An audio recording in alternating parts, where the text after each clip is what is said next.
All right, this is Ruben Lowing. We are live, and it is Friday, March 6th. And I came across something recently I've heard about for years, and now we are in the throes of it. It's called the Silver Tsunami. And what is that? There's like, what is the numbers here? Let's look. Um, we've got uh, the 10,000 baby boomers a day are retiring, and and that's just the start, right? There's a massive liquidation of assets, real estate, the stock market. Um, there's the great de-risking as the baby boomers pull their money out for income and liquidate. The volatility increases. Um, if your money is in a leaky bucket, exposed to market crashes, you're at risk. Wow, that's huge. All right, and then the construction business, massive succession gap.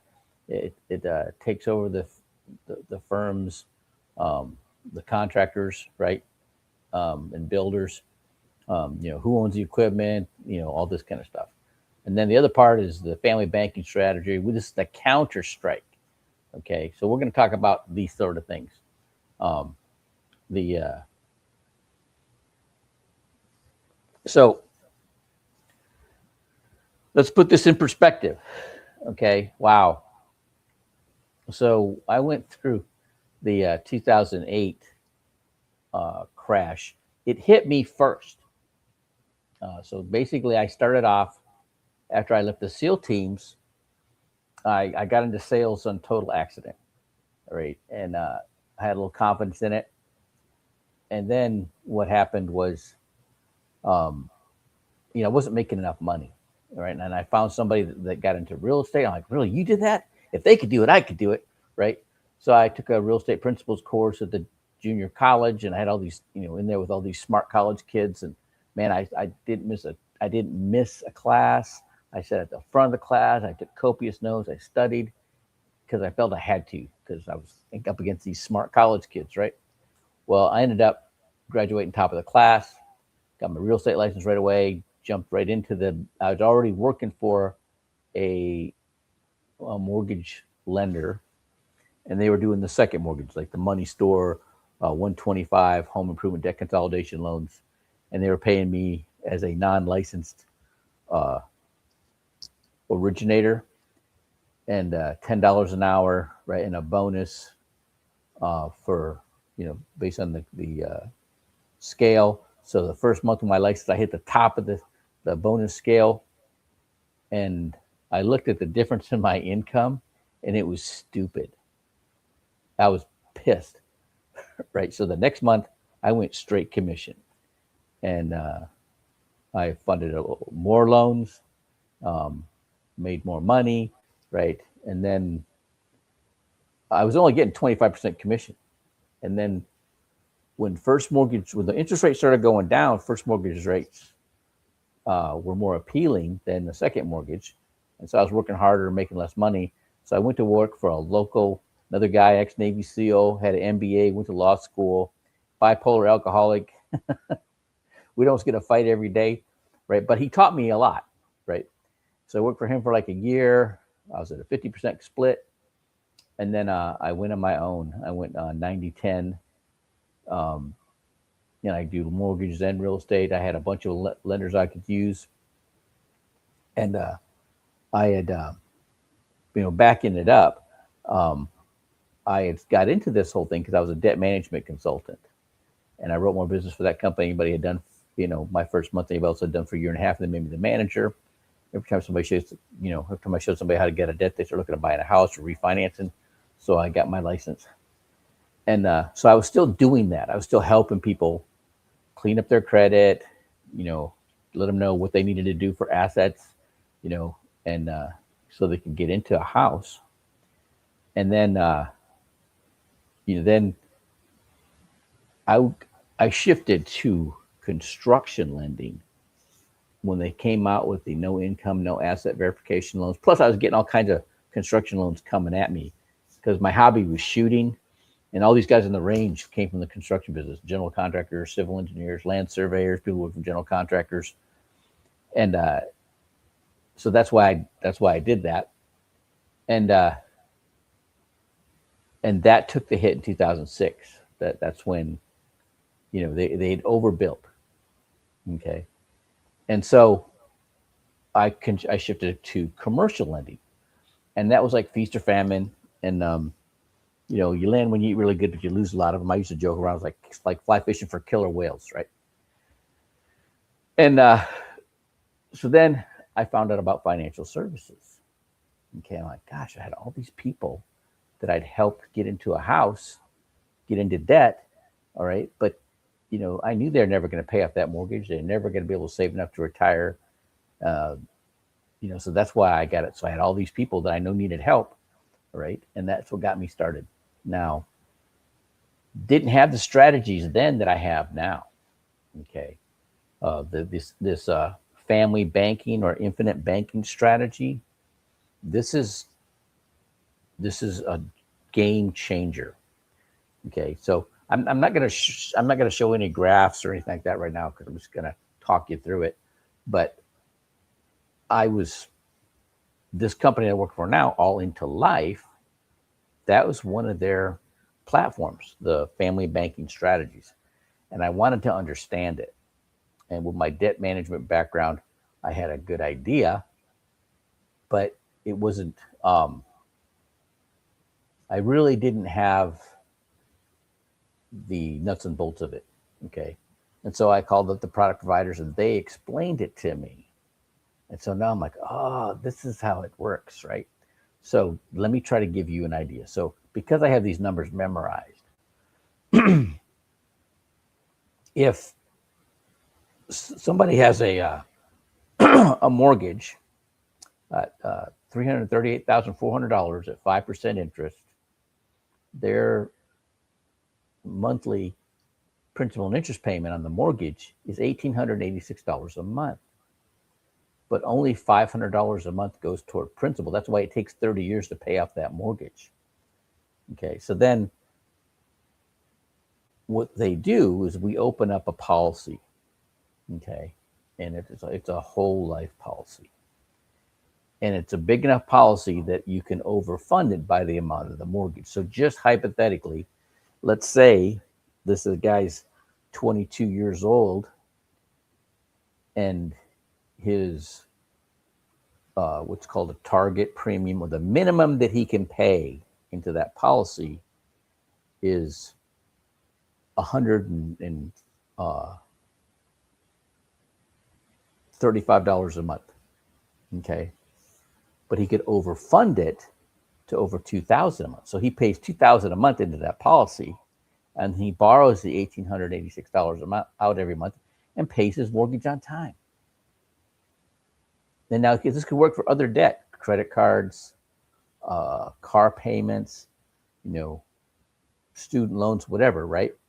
And so you put it all in the policy and then borrow it all back out. It's called a wash. Okay, well, which means they give you a credit for the interest, and there's enough to there's enough. I got somebody messing with my computer.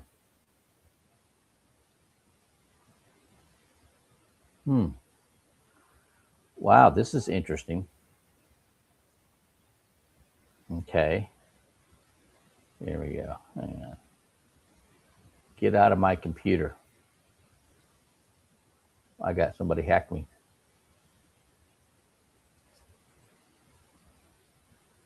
This is really wild. All right. So I'm back on. I got control of it. Okay. That's really crazy. That's really crazy. All right. So what I was explaining was the uh, the ability to um, borrow the money out of the policy in an awash loan, pay your bills on time. So in this scenario, this person running the $1,886 a month through his policy and paying his bills on time, he'll get full credit for that $1,886 a month within that policy. And so it grows faster. So in 9.2 years, he's got enough money in the policy to pay off the remaining balance of that mortgage. So now he borrows that money out of the policy and pays off his mortgage. Now he's free and clear. So I'm thinking to myself, what would this do? What would this do? Let's say he wanted to buy a 4-unit. All right. So I talked to a lot of people about the NACA program for first-time home buyers. They'll put you in a 4-unit property, 100% financing, no closing costs. You get about a 1% better interest rate than you would for a conforming loan. All right. And live in 1 unit and rent the other 3 out. They actually let you use the other 3 units to qualify. Okay. So that's NACA. So if you go to my website, my website's, my business is your business. Oh, that's what they did. Somebody was hacked me through my website. That's what it was. That's crazy. All right. So the doing this, right? They borrow from their primary residence that they've paid off now. So 9.2 years, they got it all paid off. Now they borrow enough money out of the policy to put a down payment on a 4-unit. So this is about $1 million.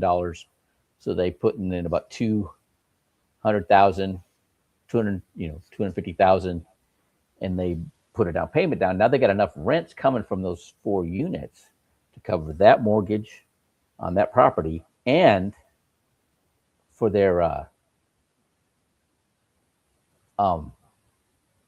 primary residence. Okay. And so now they open up a new policy for the 4-unit. Okay. And they're just running that money through there every month. And so at the end of the, at the end of 20 years, both of those properties are paid off. The primary residence was paid off in like 7.5, and then right at 20 years total. So it'll be 10 years on that mortgage, but 20 from the time you bought the primary residence until they've paid off both the 4-unit. And so now he's got 2 properties free and clear, just cash flowing. And he's got $450,000 in that whole life policy. Right. And so he's got almost $1 million between the 2 policies. Right. Now, another 30 years, he's got $1 million in one, and like almost $2 million he's got. And now here's the thing about whole life. They got a guaranteed interest rate. So it's like 5.125. They're different, but on the average, that's what it is, right? And so no matter what the market's doing, you're not at risk, okay? And on the borrowed money, they actually give you that guaranteed rate of return on that borrowed money. That's the only financial vehicle that'll do that. Not Universal Life, not 401k. Oh, we're going to get into that, right? So all these things going on, right? So let's say you bought a 4-unit and you turned it into an assisted living facility. All right. You'd always have tenants. You'd never have vacancies ever. Okay. And you could go into business, get some licenses, go into business, right? And you could even make more money than just the rents on those properties, right? So it's a lot. That's one thing you could do with this silver tsunami. I was last weekend. I was going to a networking event. I got there a little early, so I went to lunch. And I saw this couple come in with this older gentleman. I thought they were taking their dad to lunch, right? But the guy was deaf, so he's talking really loud. and I hear what they're talking about. And what it was a real estate agent and his wife. They were listing this senior gentleman's house because his wife had passed, his kids were grown. He didn't want to deal with the maintenance of the house. He wanted somebody else to handle that. He wanted to go live into a communal living facility, and they were listing his house. And I'm like, oh, that's interesting. And then so I go to my event, and it was at a uh, assisted living facility for people with Alzheimer's and dementia. It said community fair. That's what it said, right? And that's what I thought it was.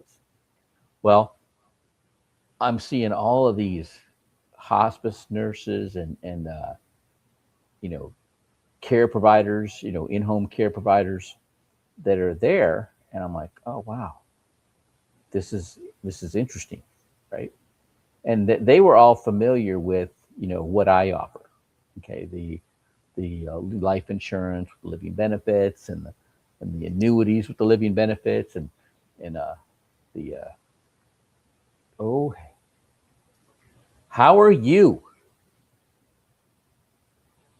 How are you doing? Can you hear me? Yes, hi, I'm doing good. How are you? Oh, did you? So you just came on, so you missed most of the I missed beginning. it. No, no, no, no, no. Oh, You didn't miss all of it. You just, I just pretty much got started already. But I'm excited to have you okay. on. All Well, right. thank you.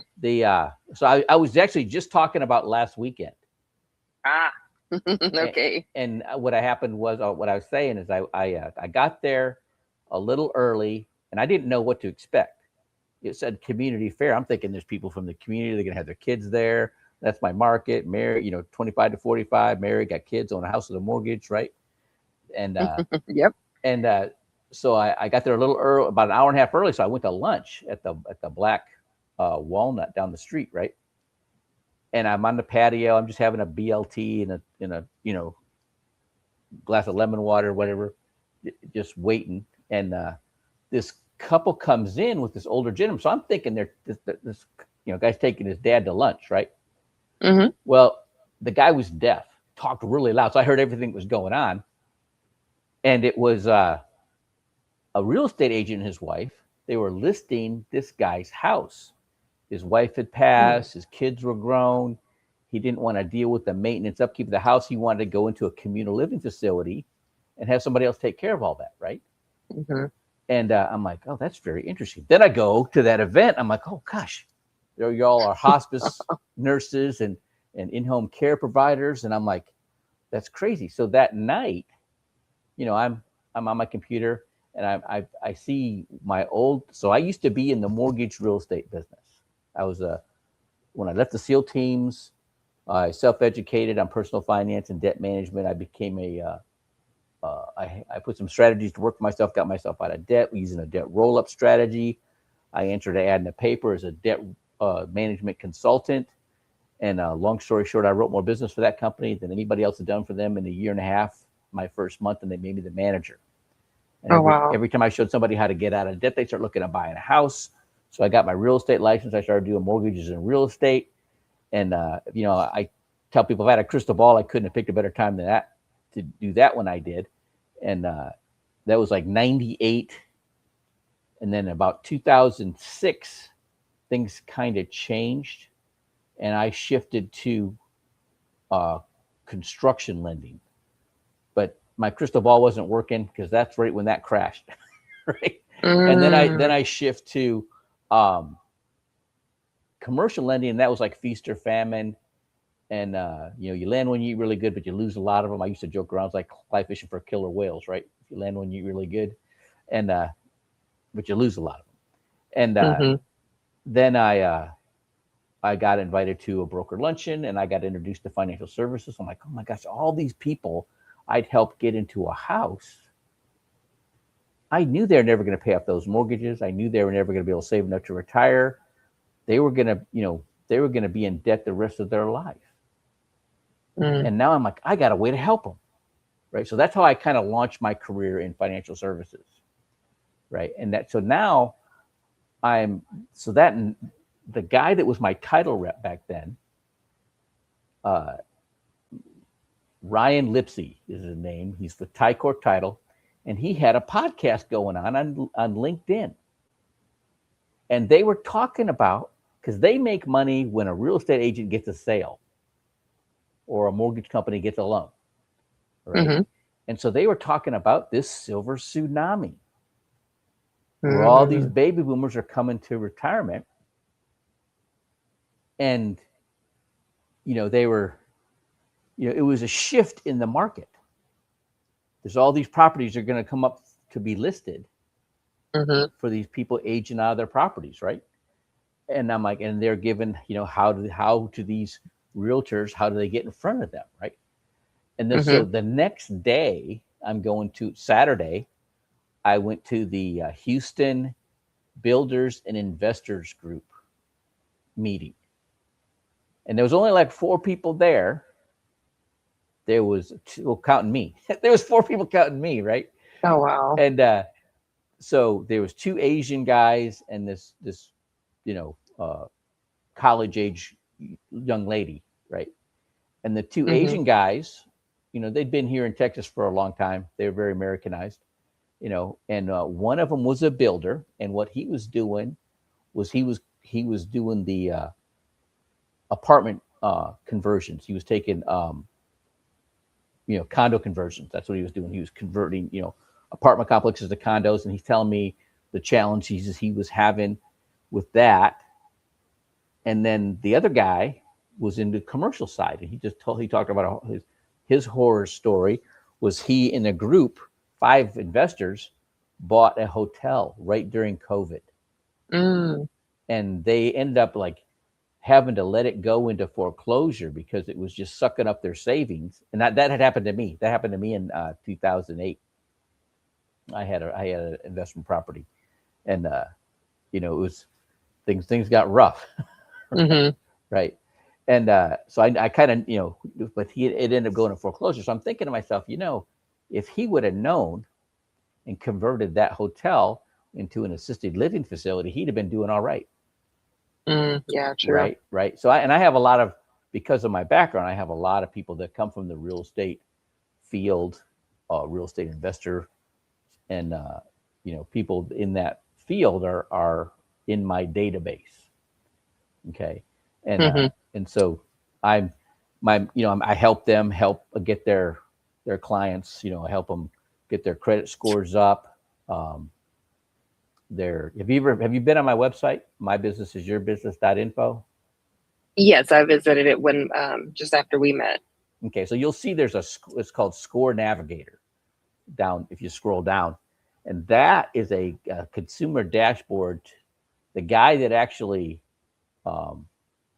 set up the credit bureaus for, the software to manage for the, TransUnion, Experian, and Equifax. He came up with that. Okay. And his son actually manages that business. Okay. And so for like, $49 a month, you can have all 3 credit bureaus, and it'll help you. It'll tell you exactly what you got to do to get your score. If you want a score to be, if you want your score to be over 700, it'll tell you exactly what you got to do to get your score up that. But once you get at that, then you drop it down to just like 1 bureau, and it's like $6 a month, but you can manage your credit. So I have that because it does all the work that I used to do for people, and it'll do it for them now. So I don't have to do that. Nice. Okay. And but the point I'm making is I help real estate agents make people into buyers. Okay. Love it. Right. And then, but seeing, this shift, right?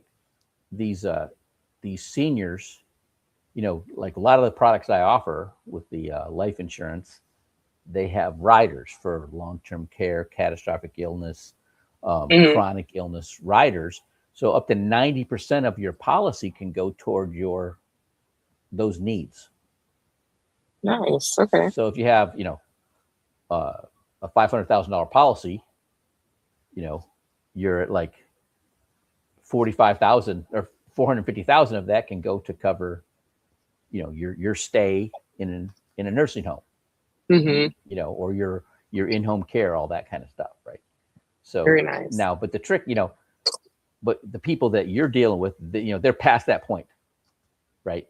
If they don't have it set up yet, they're SOL. Okay. And so there's a lot of things that people can do. What they'll do is they'll tap their assets, their real estate.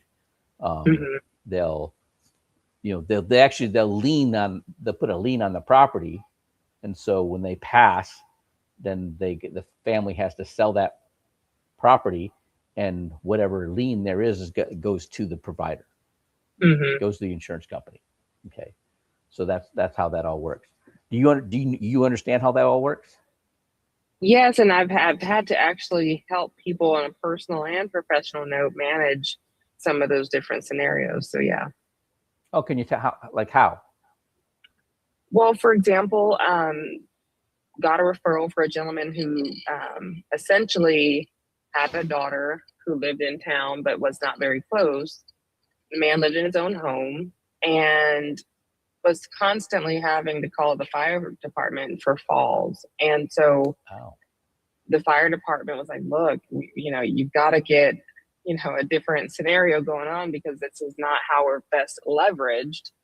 And essentially there was a gentleman, realtor, who helped with downsizing.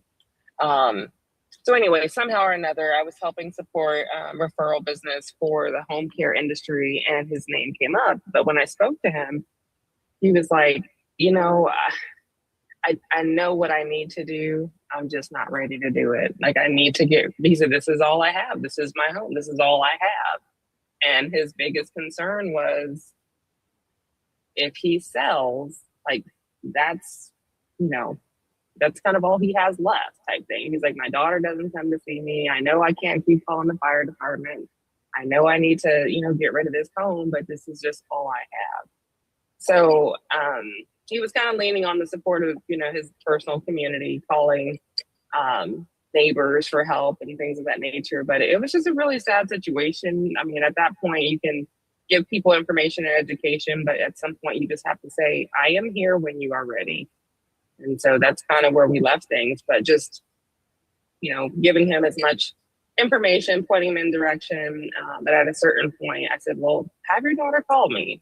Maybe it's a situation where she can help gently nudge you in a different direction. But, sometimes when people feel their back is up against the wall, it takes some self-reflecting for them to determine what their next best step is. So did his provider, they did that. They actually, they signed a quit claim deed, and he got, they were able to tap his equity in his house. Is that what they did?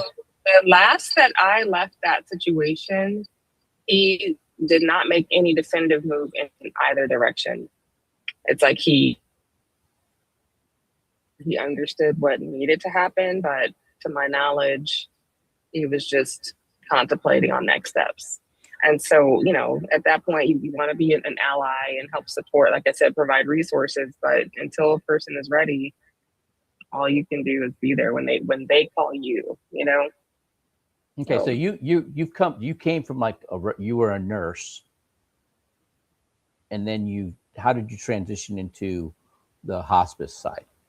No, so I'm not a nurse. Oh, I've always been on the relationship side of things in terms of just educating the marketplace, being a consultant, providing information and resources of that nature. So I've never been a nurse. My hat goes off to the clinical team and all that they do.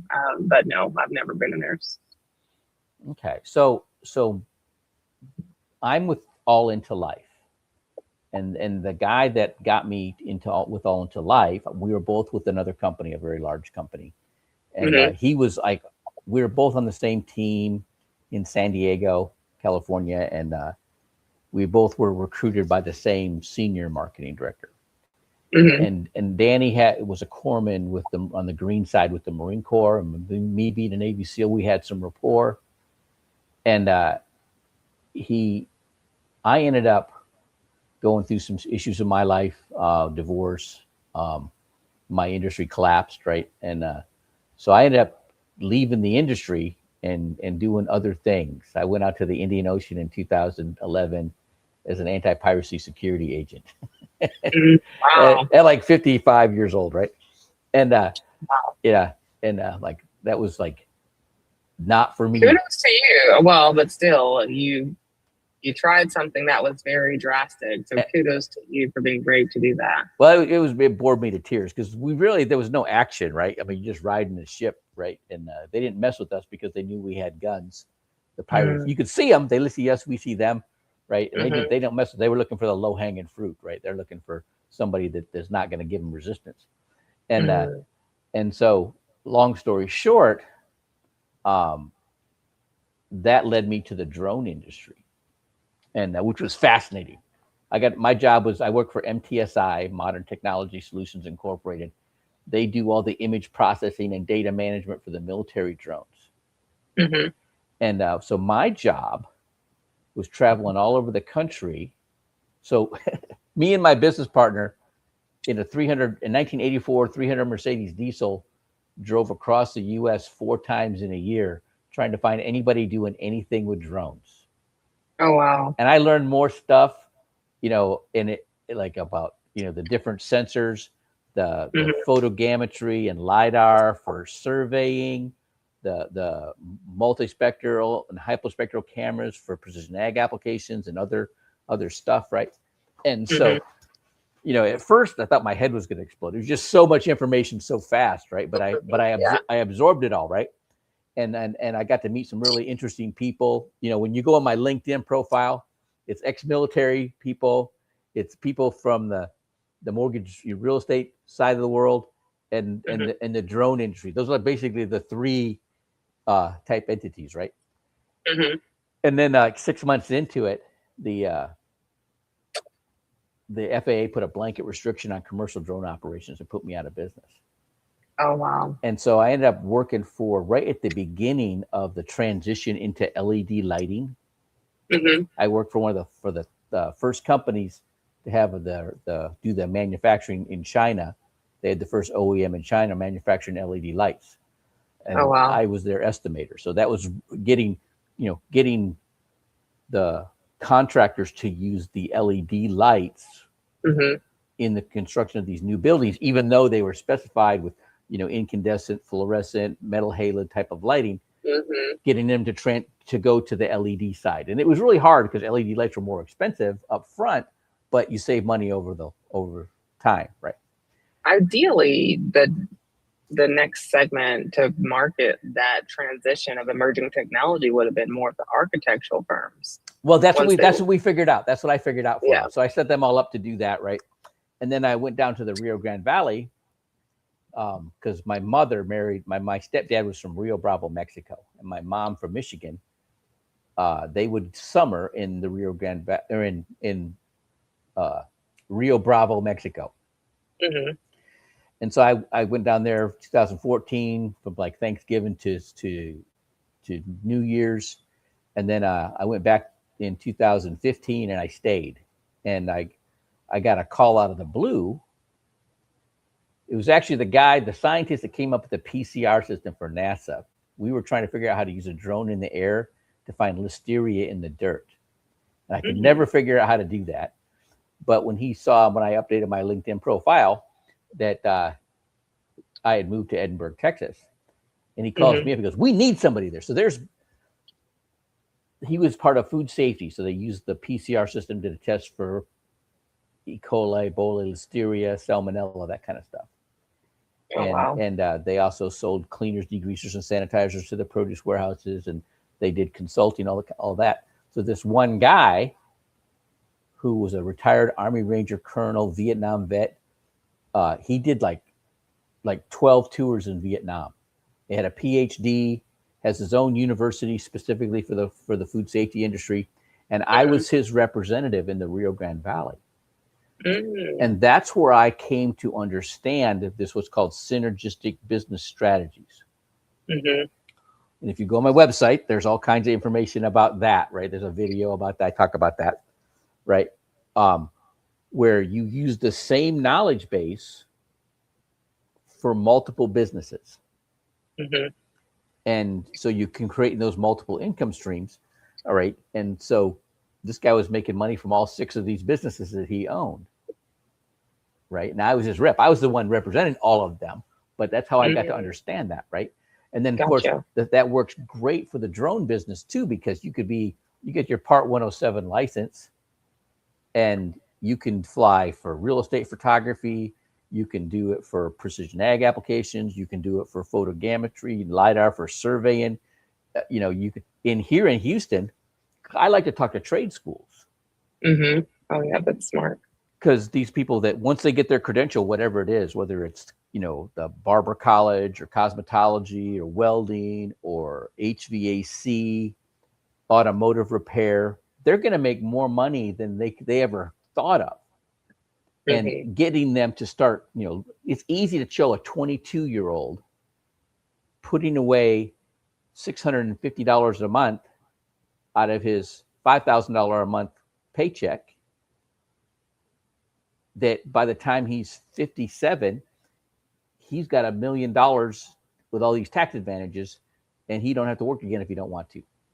Mm. Right. And so, because the time's your greatest asset when you're young. True.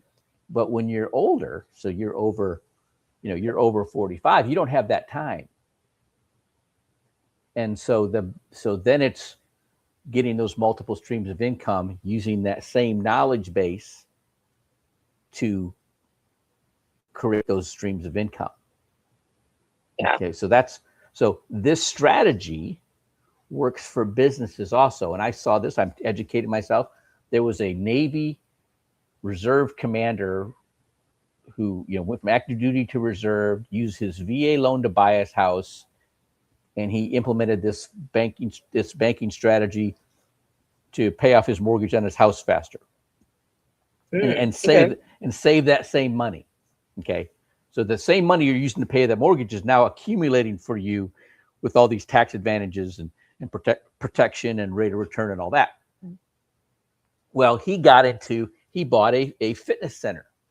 He refinanced his house and he just kept, and then he ended up buying like 4 different fitness centers, creating these different streams of income, the franchises from that. Right. And I'm like, oh, so I have a connection with the franchise, the Veterans Franchise Board. They help veterans get into franchises. Mm-hmm. One of those is the Quick Mount, the Heroes Initiative, right? So if you're a veteran, they waive the $30,000 franchise fee, and what the business is you're mounting flat screen TVs into homes and businesses. I gotcha. And that's another industry that is affected by this silver tsunami. So true. Because what do these people do when they're tired? They're staying home and they're watching TV, right? They're watching. They got. Oh, yeah. Remember it was like 57 channels, ain't nothing on. There's way more channels than that, right? Now, right? You got all kinds of apps, whether it's Prime or Hulu or even YouTube and stuff. The people watching all kinds of that's what they're doing, right? So I figured out, if somebody's mounting 4 flat screens a day, 5 days a week, that's a $7,500 a month income. Mm-hmm. Well, I was working for LED City up in Dallas. They had this great digital signage technology, video wall technology. Mm-hmm. And I'm like, if they mounted one 10 by 20, video wall in an event center or a church or something, they would double their income. All right. And so then I'm in the hair business. So I had a girlfriend that she's quasi famous in the entertainment industry. She does all the hair and makeup for shows like Dancing with the Stars and CSI New York and Dean Cain's hair and Tony Braxton's hair and nails and all that. But she was also a master wig maker. And so she back then, and this is 15 years ago, she made like, $450 every time somebody came in to get their wig done. The health insurance companies pay for those prosthetic hair pieces. They were in like every 3 weeks. Okay. Wow. And now she had gotten into a lot of debt in 2008, because she went from like $240,000 a year to like $120,000 a year in 2008, and she had a lot of debt. She had gone to the payday loan places, and she would take all that and go dump it right to the debt. I'm like, oh, no, no, no, no. So I set her up with a debt roll-up strategy so she could keep her cash flow and still pay her debt off faster. Very nice. Okay. And then I set her up with a business line of credit at her bank so she didn't have to go back to them anymore. Okay. So all these things I did for her. And then she started getting me talking to her friends who were cosmetology instructors and had their own salons. And that's where I learned, those women, there's no pension, there's no 401k in the hair business. If they do not save their money, they'll stand behind a chair the rest of their life. Okay. And so I've probably talked to that industry more than anybody else. Okay. And I promote. So there's a banner. You see her picture that I took of her on my website, Bridget's Essence of Beauty. And she offers wig making classes online. And, somebody adds that to their repertoire in the beauty industry, they will significantly increase their cash flow. And the whole reason I started that website is because I got so tired of people that they're making just enough money to cover their expenses. There was no discretionary. There was nothing I could help them with. Mm-hmm. Okay. So if I make them more money, now we can do something with them. Yeah. Right. I can help them get ahead. Right. So people in that industry can significantly, step up their savings and toward their retirement, by adding something like that, or like the electricians or the video installers, right? That are, they can, add a video wall, to their bag of tricks, right? And they can increase their cash flow. So that's what I do.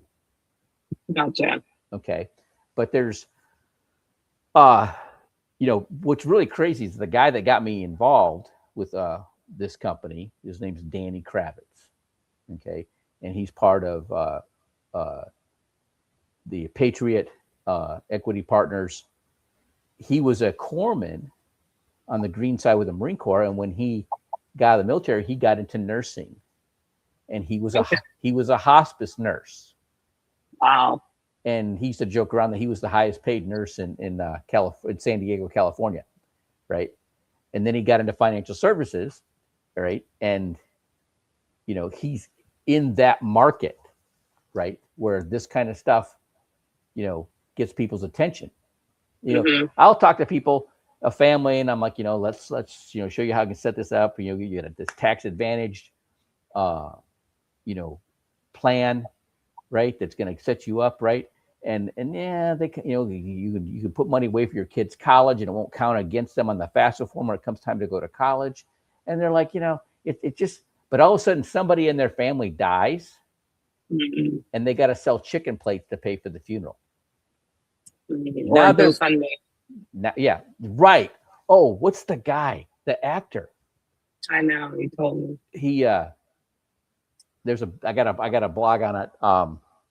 Yeah, he was in The Ship, right? That series where it was a apocalyptic situation, and there's a Navy ship that's the only one, that and they're traveling all over the ocean, going to different ports and dealing with things. But he was the star of that, right?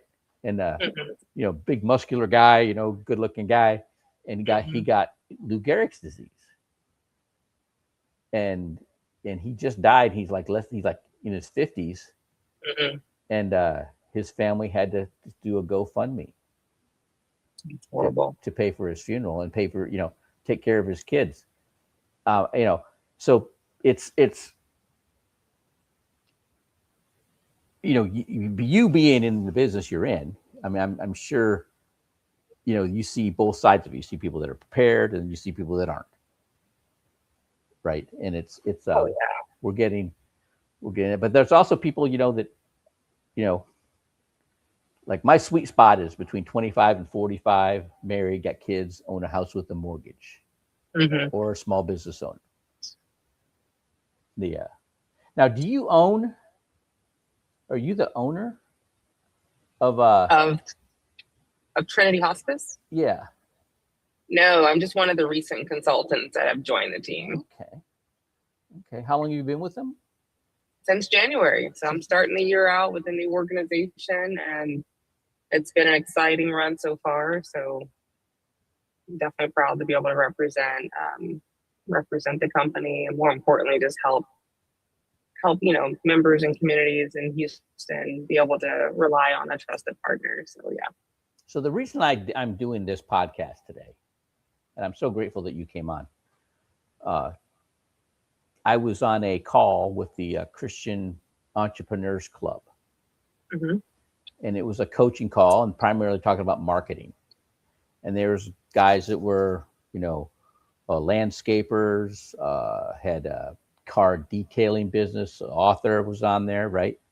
And then they Mm-hmm. got to me and they said, like, well, what's your product? Mm-hmm. And I'm like, well, it depends on what you need. It's going to depend on what somebody's needs are to determine what I'm going to offer them. Okay. Mm-hmm. And I've been doing this for years, and people I used to be with a company that recruited. And I used to like, because I came from the mortgage business, this made sense to me, right? I'm used to looking at people's finances and seeing what they have as far as assets go. I'm looking, what their debt to income ratio is. I'm looking at, so this kind of stuff was not foreign to me.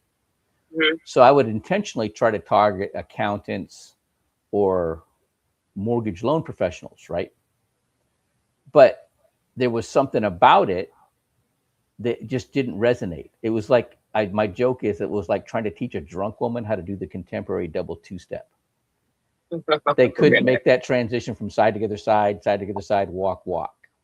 Mm-hmm. And I only know that because I've tried to do that. They just can't get it, right? And Yeah. And so with now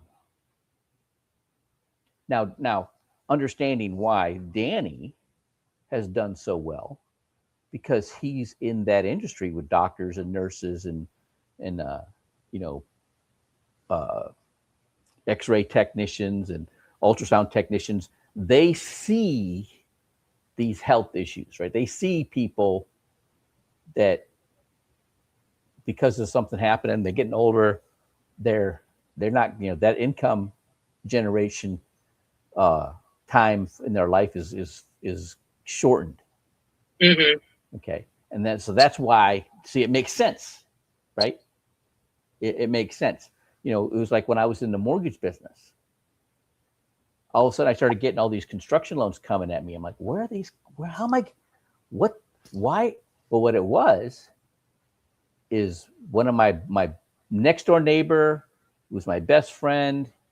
Our wives were best friends. Our kids were best friends. Our dogs were best friends. And he was the number one land surveyor in the country in like 2004. And because he was the first one to learn how to use a robotic surveyor scope Mm-hmm. and a handheld GPS, so he could do more by himself than a 4-man team could do. Wow, with technology. Right. And so we were both range masters at the South Bay Rod and Gun Club in San Diego, California. And I was working on the trap range. I was the range master on the trap range, shooting clay pigeons. Mm-hmm. And when we would be done, I would go up to the pistol range, and he was a range master on the pistol range. And he just bought this Browning high power 45 with a Colt frame, fit my hand perfect. And he was like shooting, and it was all over the paper. And he's like, there must be something wrong with these sights. I'm like, well, can I try it? And he's like, sure. So I literally shot the bullseye right out of the target. And then show off. I was watching him, and what had happened was he was trying to look over the front sight to watch the bullet hit the paper. Mm. And I'm like, dude, you're not that fast. Just keep your focus on the front sight. Grip with your left hand instead of your right hand. Pull that trigger straight back, and get back on that front sight after the round goes off. Get that second sight, right? Well, then he only threw one round out of the paper, so everybody saw that, right? Then they all started coming to me to be able to teach them to shoot better. And when I actually left the military, that's what I thought I was going to do. I thought I was going to be a marksmanship trainer, right? But that's like an impossible business to do in San Diego, California. The laws are just like so restrictive. Yeah. Right. But what happened is all these people at the range were civil engineers, land surveyors, general contractors, people that work for general contractors, and they were coming to me to do their construction loans. Okay. So that's why I started learning about you finding your niche, right? And and so anyway, so with everything that we've talked about here, okay, is there anything that you want to know about? Is there any financial questions you have? I'd probably have to reserve the balance of any questions at a later time, but this was definitely intriguing just to hear, if nothing else, your story and all that you've been able to contribute in terms of your breadth of knowledge. So I just appreciate the time to listen and kind of learn a little bit more. And you certainly piqued my interest in terms of being able to use you as a reference to pass off to people in different industries. So I just appreciate being able to sit back and learn a little bit more about your tenure and your story. Thank you. Well, if you've been to my website, the very first thing that you see this great graphic, with the Navy SEAL, in the helicopter in the background. The next to him is the knight with the sword, right? And it's the Warrior Steward mission assessments, right? And it says, start your mission. That is it's a click through, and it's just an assessment. Okay, and it just gives me an idea of where you are, and then there's a place there's on the bottom you can schedule on my Calendly when I can follow up with you and see what I have in my bag of tricks that can help you. I appreciate that. Thank you. So one of the big things, it's like if somebody's like over 50, the chances are if you're a government employee, you can do an enforced rollover.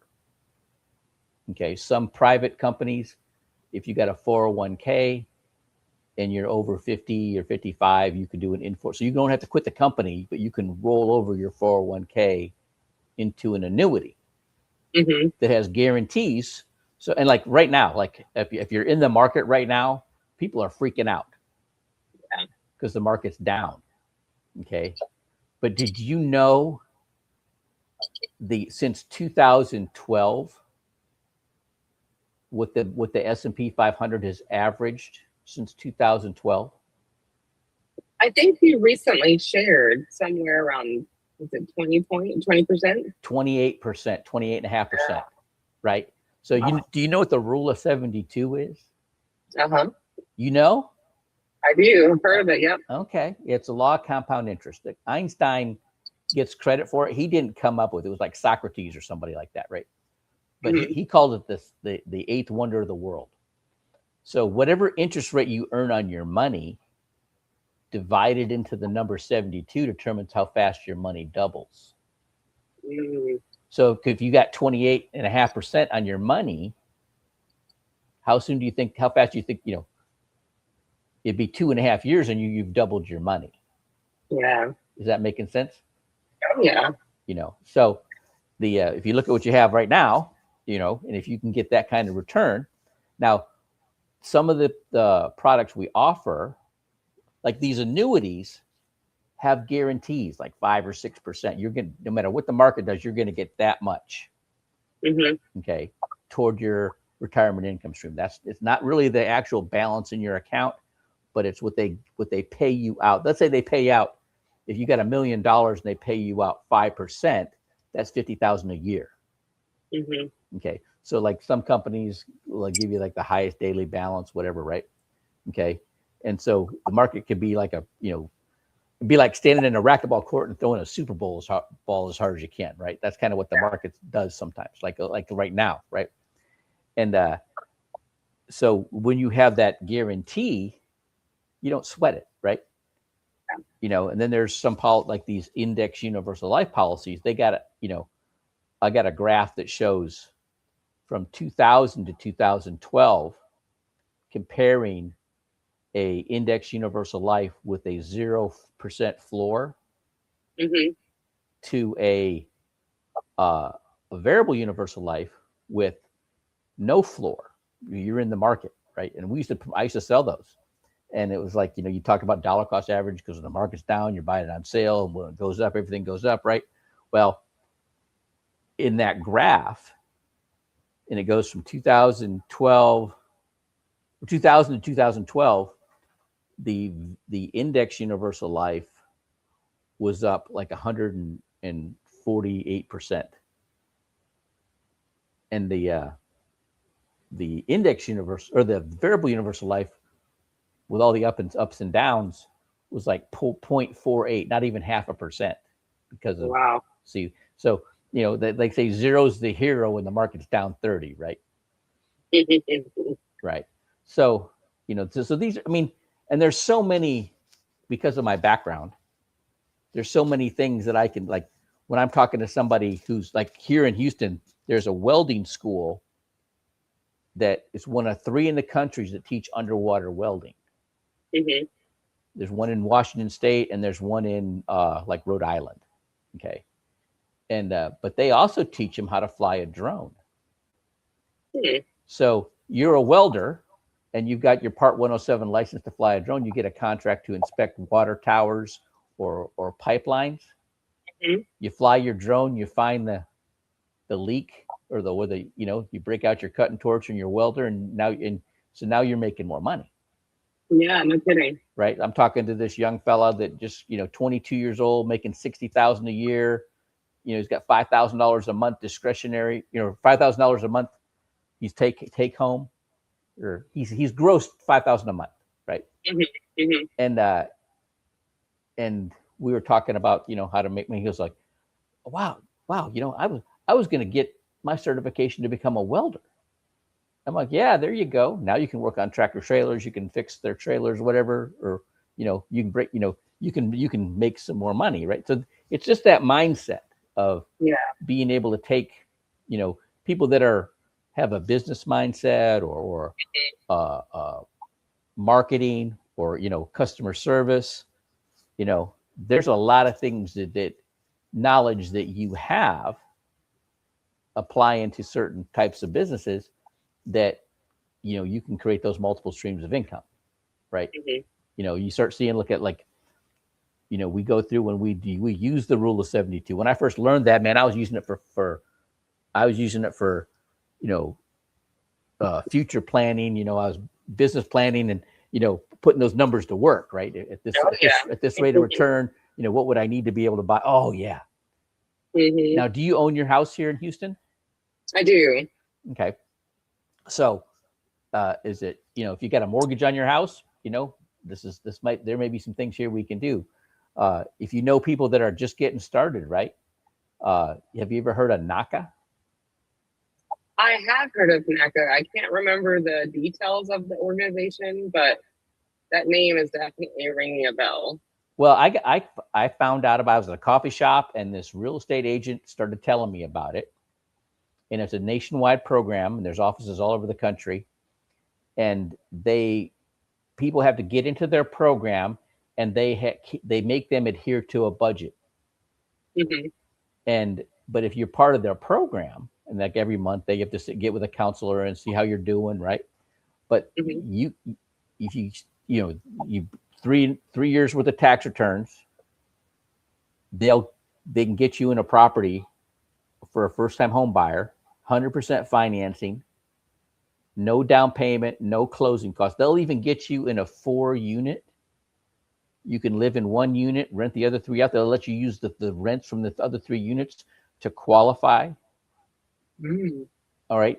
So if you know anybody, I talk about this with young people all the time, because, I wish I would have known that, then what I know now. I'd have been in a 4, that's what I'd have done. I'd lived in 1 unit, rented the other 3 out, right? And got myself started in real estate investing. But so So the there's more you know. right. And so once they get into that, when they get that mortgage, now I can help them pay that mortgage off faster and stack up money for their future quicker. Mhm. Right. So if everybody, I appreciate, like I said, I appreciate you coming on. I don't know if you have I don't know how much of an entrepreneurial bent that you have, but I got a lot of tricks in my bag, and most of them are on my website. Well, I really appreciate this. This was definitely a treat listening to all your different services, and I know for sure I stand to benefit. So I just appreciate you sharing and just kind of exploring and walking through the website what's available. All right. Well, do you think you'll get on there and complete the assessment? Yeah, I look forward to it. Okay, great. And then we can talk later. Now you're married, right? I am not married. How does that happen? Yeah. Okay. That's probably the next podcast. That's too funny. No. All I can do now, my boxing coach, Roy Jones Sr. You ever heard of Roy Jones Jr.? Oh yeah. Okay, so his dad used to say, that a lot of wisdom came out of his mouth, right? Mm-hmm. And he'd say, when you learn things the hard way, those lessons stay with you the rest of your life. You never forget them. But the problem is when you learn it the hard way, it's the hard way. And you can't, that new information that you gained from that mistake doesn't benefit you at all, except to be able to tell it to somebody else. Yeah. It's always better to learn from somebody else's mistakes. Okay. And then the other thing that he said was, when in the boxing ring, in the boxing, in a fight, both guys think they're going to kick the other guy's ass. Yeah. The first one that changes their mind loses. Mm-hmm. And, if you got two people, if he thinks he's going to beat you and you think he's going to beat you, you got two people working on the same thing and it's going to happen. Mm-hmm. Okay. So in a relationship, okay, especially when it comes to the finances, and I see it all the time where he's got his money in his debt and she's got her money in her debt, and neither of the two shall meet. Okay. It's just so hard to get ahead because you're really pulling against each other. And usually those relationships, I've seen it more times than ever, they dissolve. Okay. But if you both get on the same page, and the statistics for relationships, marriages staying together, first, the number one is that you've got it, like you went to school together, you've known each other since you were kids, your husband is your brother's best friend, right? Or you're best friends with your husband's sister. History. So, those connections, the peanut gallery's on your side, right? Mm-hmm. Okay. All right. And then the other thing is, maybe you got a cause that you're, or a business that you're both focused on. So there's something else besides the bedroom and getting the kids successfully out of the house that you have in common. Because in the Navy, it happens all the time. Because once that guy retires and the kids are out of the house, those marriages disintegrate. That's what happened to me. Yeah. So so that, there's, the first thing though, if you can get on the same page with the finances, okay, then you've got half the battle won. Well, I'll keep that in mind. So that's, I joke around that, when I become independently wealthy and I can do what I want, I'm going to start a course for young men. Hey, there you go. Telling them what to look for.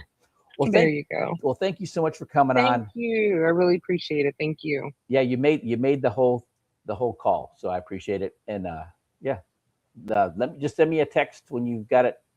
I get an email when you fill out the assessment, but send me a text when you do. Okay, sounds good. Well, thank you. Thank you for coming on. Bye-bye. Bye-bye.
Well,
Peter saying here coming from Colorado. Today is the 24th of February, and the news is that the government of Panama has just formally taken control of the series of ports that used to be run and owned by the Chinese. This is something that has been an irritant in U.S. Panamanian relations for a few years. Basically, the Chinese subsidize a shipping system that's going places by their infrastructure. There are a lot of people in America who feel this is a security risk. It really isn't. These facilities didn't have the ability to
most athletic tackles ever in the NFL.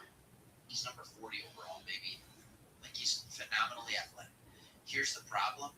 He has small hands and really short arms. Now, most of you are like, oh, I don't care about arm length. I don't care about stuff like this.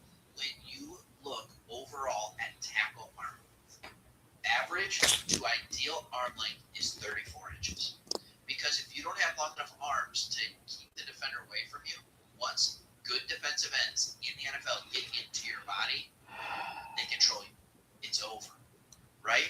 The minimum threshold is considered 33 inches or 32 and 7/8 inches. If people are under 32 or 33 inches, generally they are moved to guard. All right? Now, there have been some successful tackles that have played with that 30 to 33 inch range of the arms. But why am I talking about this guy? Why am I talking about Spencer Fontenot? Do I believe he can play tackle in the NFL?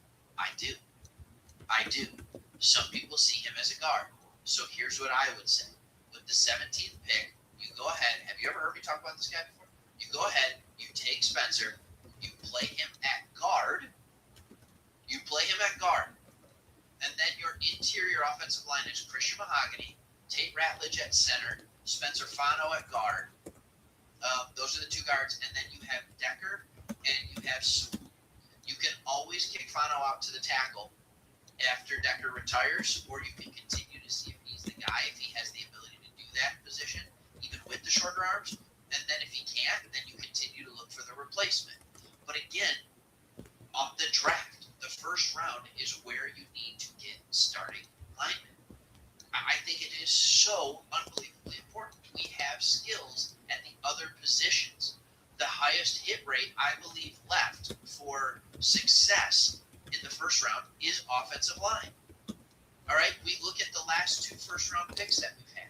We've gone defensive back and defensive tackle. Way too early to write the story on Tyleek Williams at this point. Way too early. And the tape is much more friendly than what the PFF grade would show. I really do believe that because he's adjusting to things in the NFL. I think he's going to be a significantly better player next year. But Terrion Arnold hasn't played well, and now he has off-field issues.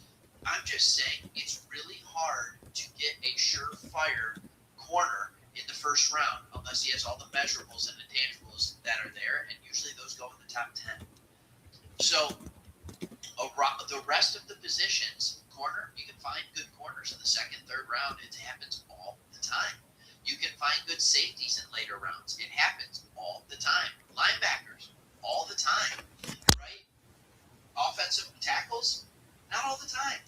So once again, I go with that. There are some other players, and when you look at it, there are some players that have really, really, really gone and kind of separated themselves.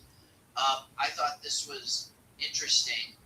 There was an article written by Colton Pouncey, and talking about a lot in the offensive lines. All right, and one of them is Monroe Freeman. This dude had a 9.99 out of 10. I think he might be the second most athletic tackle ever. This is a dude where I'm like, just go draft him. Just go draft him. If he's still available at 17, which I don't think he will, his rise is meteoric at this point. He's gone from mid to back first round to this guy could be a top 5 pick. I don't know if he's going to be there. Colton Miller from Clemson.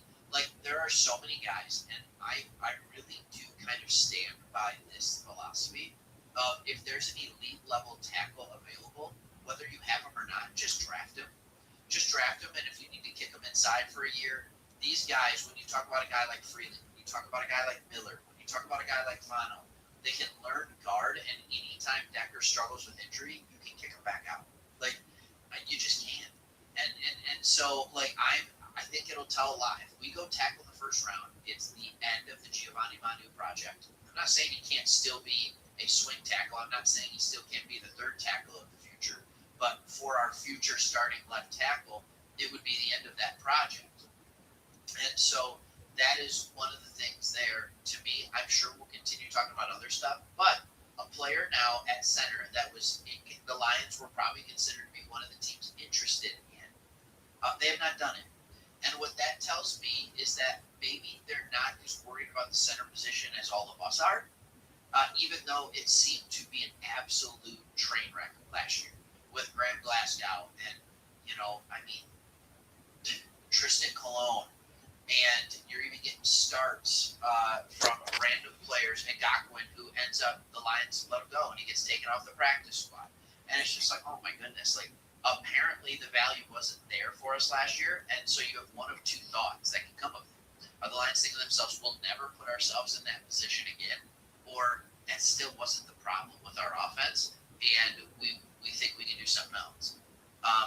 Yes, I want to see a good center in here. I really do think we still have one in Tate. I think he can do it. I just think it was too much for him in year one in the NFL. I would love to see what that looks like for him, because I really do think when I look at Tate and I watch him play football, I think he's the closest thing to a clone year one of Frank Ragnow as I've ever seen. I mean, he looks the same. His blocking style is the same. The way he leverages, the ease in which he uses his hands, and the way in which he blocks, it's everything like Frank was. And Frank played year one as a guard. He played year one as a guard and then moved over to center. So that's just, and Frank was the center in college. So sometimes it's just too much. And we drafted Frank, I want to say like 17.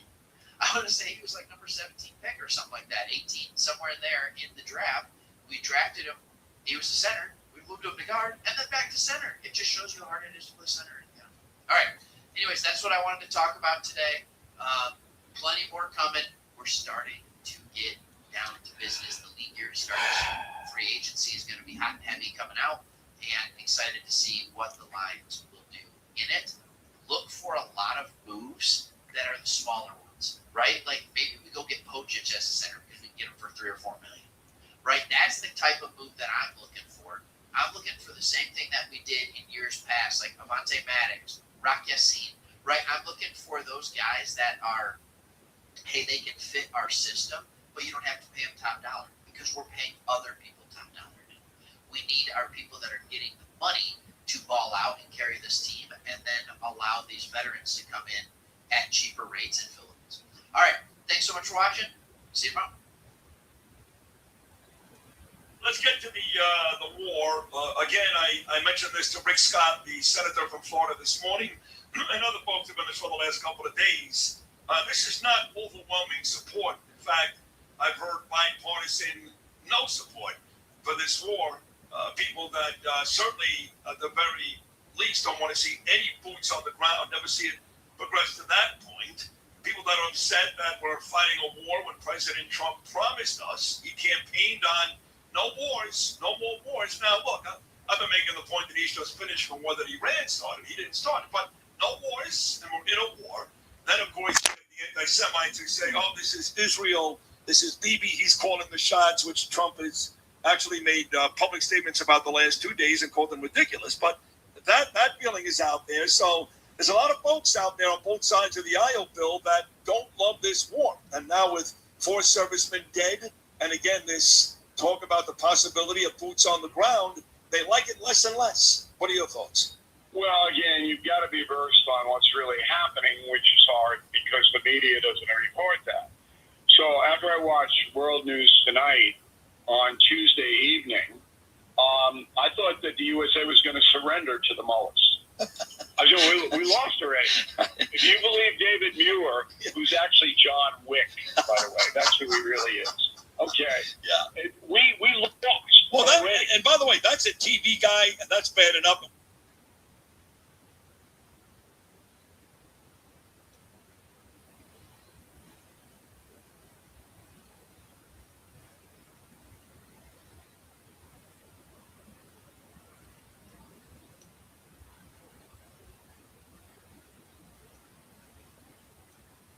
Welcome to Reliant. To report a power outage in your area, press 1. Otherwise, press 2. Para español, oprima 9. Main menu. For billing, payments, and account balance, press 1. To renew or change an existing service plan at your current address, press 2. To start, stop, or transfer your service to a new address, press 3.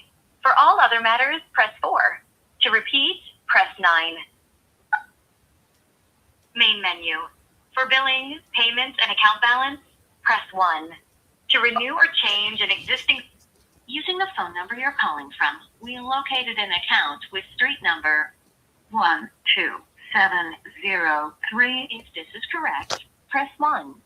If not, press... Please hold while I locate your account information.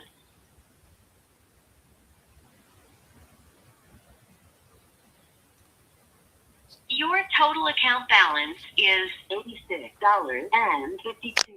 Due on Monday, February 23rd, which includes a past due amount of $86.52. That is due immediately. The last payment posted to your account was Sunday, January 25th, in the amount of $153.35. Would you like to receive final contract expiration and disconnection notices, if any, by email using the email address on file? If yes, press 1. If no, press 2. To repeat, press 9. Billing and payment menu. To make or report a payment, press 1. To request average bill, to make a payment with your MasterCard, Visa, Discover Card, or American Express, press 1. To pay with your bank account, press 2. Our records show you made a previous payment using a credit card number ending in 8669. To use this card, press 1. To use another card, your total account balance is $86.52. To continue and pay the amount due of $86.52, press 1. To pay a different amount, you entered $86.52. If this is correct, press 1. To re-enter, enter the zip code for the credit card billing address.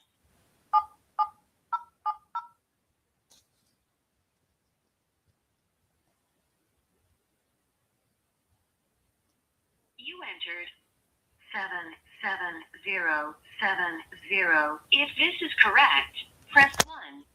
To re-enter, please enter your credit card security code. This 3-digit number can usually be found on the back.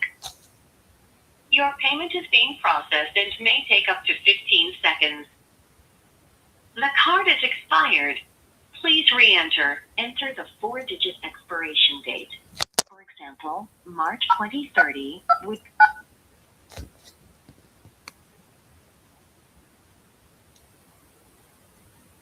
You entered March 2029. If this is correct, press 1. To re-enter, your payment is being processed and may take up to 15 seconds.